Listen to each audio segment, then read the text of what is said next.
Okay, this is part 3 of the lecture on sex offenders, and we're going to talk about rates of sexual recidivism. So I'd normally ask students what they think the rates are. What percentage of sex offenders in the criminal justice system, after they've been released, go on to get charged or convicted of a new sex offense in a given time period? And generally, people in the general public tend to think the rates are incredibly high. Most people tend to think they're close to 100%. There's an interesting gap in the public's thinking on these things. For most types of offenders, people tend to be very supportive of the idea of rehabilitation, that people can change, that someone's past indiscretions shouldn't necessarily always be used against them. But when it comes to sex offenders, there tends to be a strong and I think emotional response of once a sex offender, always a sex offender, all sex offenders are doomed to reoffend. And interestingly, what we find is that the rates of reoffending among sex offenders are actually lower than among most other types of offenders. And I could do a whole other lecture on the reasons why I don't think this is just an issue of underreporting. We can't fully take into account how much of it is related to underreporting.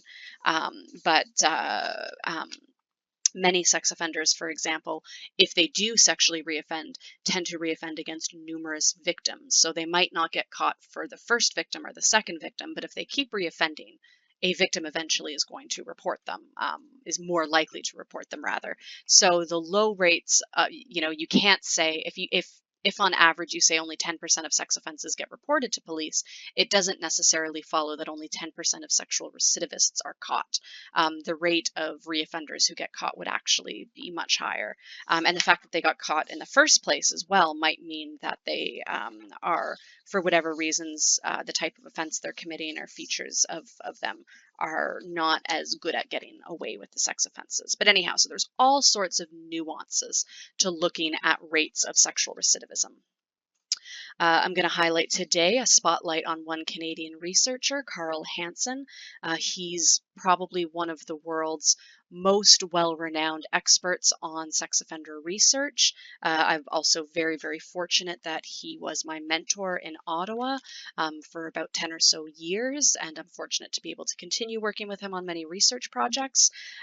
Lovely, lovely man and a great person to learn how to do research from. One of the things he's very famous for is he did a lot of the initial and later meta-analyses on rates of sexual recidivism among sex offenders, and what are the factors that best predict who's going to reoffend among sex offenders, and then developing risk assessment tools that you can apply to individual sex offenders to identify the highest risk in the criminal justice system. So one common meta-analysis that he cited or that he conducted in 2004, depending on which type of recidivism you're talking about, there was anywhere from 27 to 84 studies combined together, and the average length of follow-up was about 5 to 6 years. And what they found that the reoffending rates for sexual offenses was about 14% and about the same for other types of violent offenses. If you combine together any type of violent offense, sexual or non-sexual violent, about 1 in 4 were charged or convicted of a new violent offense within 5 to 6 years. The reason it's not the first two numbers added together is because some sex offenders reoffend with multiple types of offenses. And if we're looking at any type of recidivism, including, thefts, property, drug offenses, it jumps up to 39% total. Okay, so in general, actually, sex offenders in the criminal justice system, if you follow them up, they're more likely to commit a non-sexual offense than a sexual offense. This is a graph of 73 studies, a bunch that were included in the previous slides meta-analysis and some new ones that I added in, the total sample of over 35,000 sex offenders.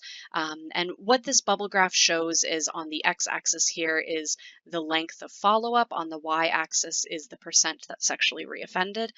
Each bubble is a different study, and bigger bubbles, bigger studies. What this graph shows is that there does tend to be a pattern of studies that follow offenders up for longer periods of time do find higher rates of reoffending, but there's still a lot of variability. So it depends in a lot of jurisdictions, who do you sample? If you only look at offenders from a high intensity sex offender treatment program, you're going to get higher reoffending rates because they're much higher risk to begin with compared to if you look at offenders who are on probation. So an important question to ask is what predicts sexual reoffending? Overall, sexual reoffending rates are actually lower than the public generally assumes it is, but it's still important to identify who's most at risk to reoffend so we can target our resources there, give them more intensive treatment, more intensive supervision, potentially, deny them parole, those sorts of things.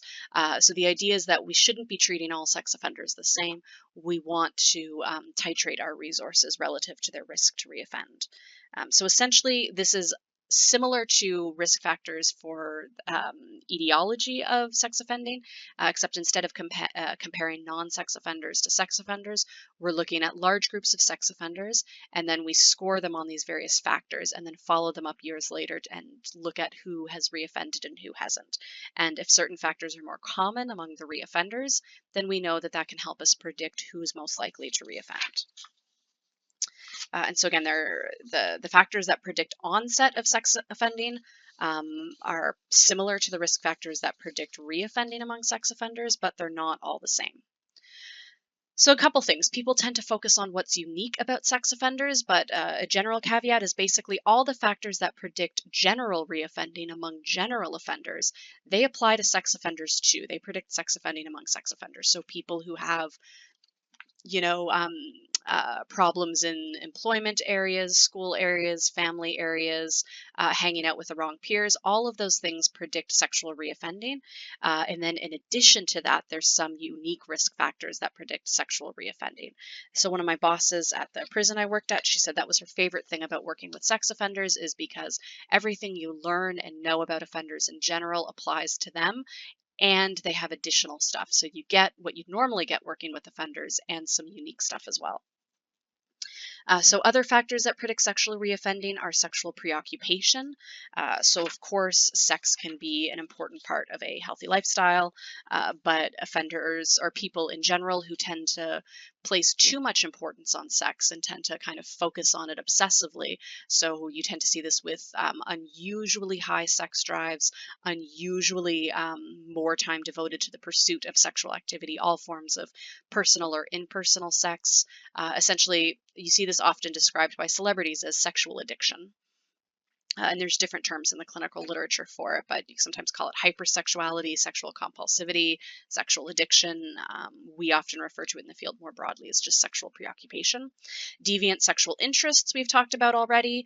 Emotional congruence with children is a risk factor that you see among child molesters. And what this tends to be is they often strongly relate to children. They maybe feel more comfortable around children than they feel around adults. And so they tend to spend a lot more time with children. These tend to be people maybe that you see like the Boy Scout leaders who become sex offenders. They just gravitate towards child-oriented lifestyles. Hostility towards women, particularly among rapists. Sexist coping is another one. And the idea here is that for most people, when they get more stressed, their sex drive goes down.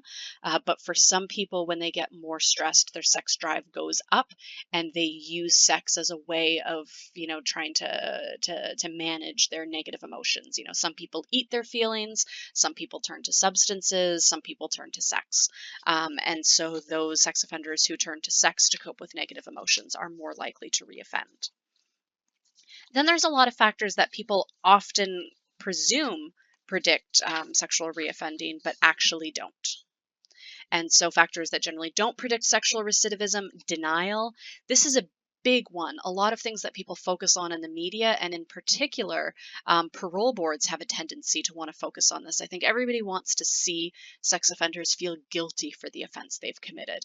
And there's also in particular, the guilty kind of jumps ahead further into poor victim empathy, but people want to see them feeling guilty, expressing remorse, and they want to see them admit and take responsibility for what they've done. And this idea of a sex offender who denies that they've committed a sex offense, just refuses to take responsibility for it, is quite offensive to many people. And people tend to assume then that he refuses to acknowledge that he committed an offense, therefore he's going to do it again. What the research shows actually is the sex offenders who deny committing an offense offense, no more likely to reoffend than those that admit committing the sex offense. So counterintuitive, but this has been fairly universal. Low self-esteem does not seem to be related to reoffending. So there's some evidence that low self-esteem might be related to onset of sexual offending, but not reoffending. Major mental illness does not seem to be predictive of reoffending.